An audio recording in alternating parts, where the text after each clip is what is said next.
All right, this is the Fantasy Sports Boss. Wanted to talk receivers here in terms of, the NFL trade deadline has already passed. Fantasy football trade deadlines are going to be coming up soon. And I'm going to give you one guy to sell and one guy to add in trade talks going forward. The guy to sell, and I hate to say this because I'm a big fan of his, I always have been, I respect the hell out of him, is Tyler Lockett, right? So Tyler Lockett, I've been giving you the stat all summer, the only receiver in football to catch at least 8 touchdown passes in each of the last 4 years. The only one to do it. Look it up.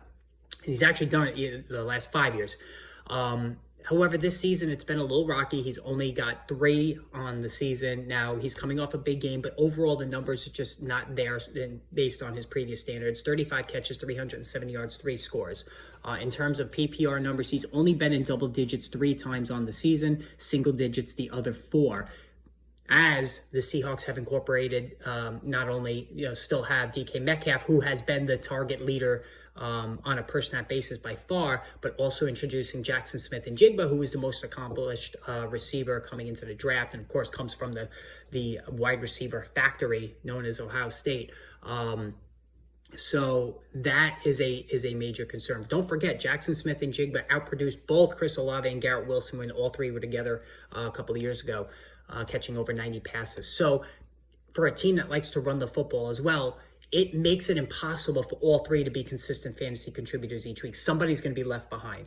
And Metcalf being the target hog, that makes it puts a lot of pressure on Lockett to score. So with Jackson Smith continuing to get more and more work, and he scored again last week, I think this is going to hurt Lockett more than it hurts Metcalf. And so that's why, he's 30 years old. The numbers just, not flowing on a per week basis. I think Lockett is the sell.